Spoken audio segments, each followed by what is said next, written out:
When I think of the Hajj, the name of Sayyidina Ibrahim ﷺ comes to mind. Was he not the Nabi to who Allah ordered, "O Ibrahim, make the call, invite people to my house in Makkah al-Mukarramah"? Any part of the story of Ibrahim A.S. is absolutely amazing. And there was a messenger, and he is from the Ulul Mina Rusul, from the top 5 prophets and messengers. When I think of the holy Kaaba in Makkah al-Mukarramah, the name of Sayyidina Ibrahim Alaihissalam comes to mind. Was he not the one that raised the foundations of the house? Was he not the one that built this house with his son Sayyidina Ismail Alaihissalam? So he was called Abul Anbiya, the father of the prophets. Such a noble name to be called the father of the Anbiya, of the prophets. That great prophet, that when a person came to our Prophet Muhammad sallallahu alaihi wasallam and he addressed him by the title, "O best of mankind," our Prophet sallallahu alaihi wasallam, in his modesty, he said, "No, that is not me. That is Ibrahim alayhi salam."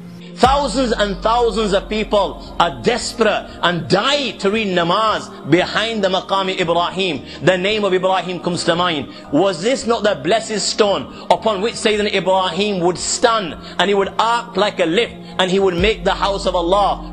When everybody is going to be stripped of their clothes, everybody is going to come to Allah the Day of Judgment naked, having no clothes on. That the first person to be clothed on the Day of Qiyamah will be Ibrahim Alaihissalam. And yes, he is deserving of this. Because Ibrahim, when he went into the fire, his clothes got burnt for the sake of Allah subhanahu wa ta'ala. When I think of the well of Zamzam, the name of Sayyidina Ibrahim ﷺ comes to mind. How this well has been quenching the thirst of millions and millions of people for thousands and thousands of years. And it will continue to quench the thirst of millions and millions of people right till the Day of Judgment. He is the only person that the Quran commands our Prophet Muhammad ﷺ to look up to for guidance. Our Prophet is told to look up to him as a role model. When I think of the mountains Safa and Marwa, and how thousands of people perform Sahih by day and by night between these mountains, and inshallah will continue to do so right till the Day of Judgment, the name of Sayyidina Ibrahim ﷺ comes to mind. My young friends, when I think of the holy city of Makkah, and how this holy city of Makkah, once upon a time in a barren desert, today has become the capital of the Muslim world. Thousands and thousands from every corner of the globe head towards Makkah, flock towards Makkah every single day of the year, 365 days in a year, and have been doing this for thousands and thousands of years, and will continue to do this for thousands and thousands of years. The name of Sayyidina Ibrahim ﷺ comes to mind. Allahu Akbar. After Rasulullah sallallahu alaihi wasallam, the most noble prophet of Allah is Ibrahim alayhi salam. Another name or another title for Ibrahim alayhi salam was that he was Khalilur Rahman. He was the best friend of Allah. The one who is so close to Allah subhanahu wa ta'ala. Khalilullah. So close. So close. Whenever Allah said anything to Ibrahim alayhi salam, he never had an excuse. He always submitted. When I see the shops of Makkah laden with fruit, all types of fruit, the fruits of winter, you will find them in summer. The fruits of summer, you will find them in winter. Fruit from every corner of the globe. And this has been happening not just today or yesterday, for hundreds and hundreds of years. The name of Sayyidina Ibrahim ﷺ comes to mind. Was he not that Nabi that raised his hands and made dua to Allah subhanahu wa ta'ala? Oh Allah, give the inhabitants of Makkah thamarat, give them fruits. Oh Allah, give them the end result of everything. This is why, my young friend, when you go to Makkah, not only will you find fruits, thamarat, the end result of everything, you will find in Makkah al-Mukarramah.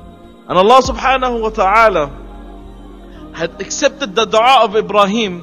Oh Allah, give me and make me a good remembrance on the tongue of people after me. The great patriarch of all of the Abrahamic religions, the Prophet Ibrahim, the single most respected human being on the face of this earth. Because every single major religion of earth looks up to the Prophet Ibrahim Alaihissalam. Look at the Christians, they accept Ibrahim. And they look up to Ibrahim as a prophet. The Jews respect Ibrahim and look up to him as a prophet. And no doubt about us, the Muslims, accept Ibrahim and look up to him. But the greatest venerated human being in the history of this world has been the Prophet Ibrahim.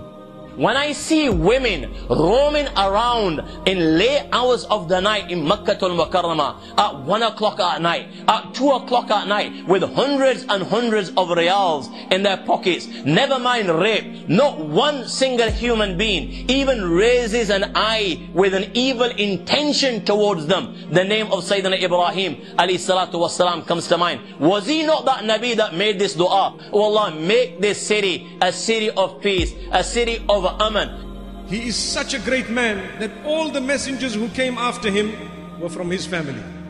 Subhanallah. He is such a great man. Allah subhanahu wa ta'ala tested him.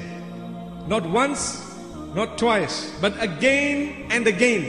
And he passed every single test.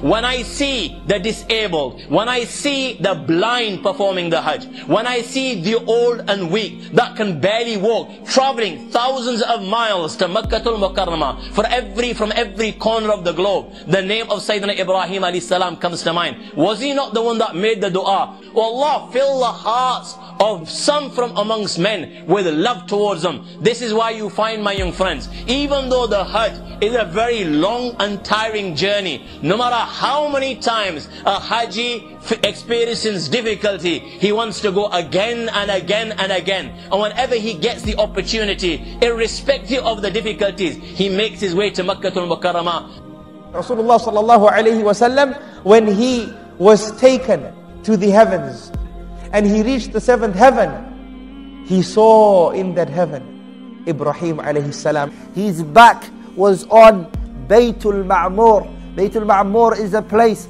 where 70,000 angels come every single day, and they do tawaf around there and they never come back again. By Allah, Allah has given this man a special rank and a special honor. The Prophet that was at the highest position, who was at the highest level in the heavens, was Nabiullah Ibrahim. When I think of our beloved Nabi Muhammad sallallahu alaihi wasallam, the name of Ibrahim comes to mind. Was he not the Nabi that made this dua? Oh Allah, send from amongst them a messenger from amongst them. Oh Allah, send Muhammad sallallahu alayhi wasallam. Yatlu alayhim ayatika. Muhammad will recite your verses upon them. وَيُعَلِّمُهُمُ الْكِتَابَ وَالْحِكْمَةِ. He will teach them the book. He will teach them hikmah. وَيُزَكِّيهِمْ. Oh Allah, He will purify them. إِنَّكَ أَنْتَ الْأَزِيزُ الْحَكِيمُ. Oh Allah, You are the Almighty and You are the All-Wise. When I think of ourselves, the name of Ibrahim comes to mind. Was he not the Nabi who was Sammakum al-Muslimin, that gave us our name and that gave us our identity? And this is what his sacrifices, which then led to this nation. In your every prayer, then you appreciate. Allahumma salli ala Muhammadin wa ala ali Muhammadin kama sallaita ala Ibrahim wa ala ali Ibrahim innaka Hamidum Majid. Ibrahim Alaihissalam is different. First of all, Ibrahim Alaihissalam was making hijrah for all of his life. And then in many places, he would go and he would be the only believer. When he went to the Egypt, he told his wife, "Me and you are the only believers here." When he was making dawah to his people in Iraq, only him and the Lut were the believers. So Allah subhanahu wa ta'ala gave a name that wasn't given to anybody else, and that is Kana Ummah. Ibrahim alayhi salam was an Ummah. He was a nation by himself.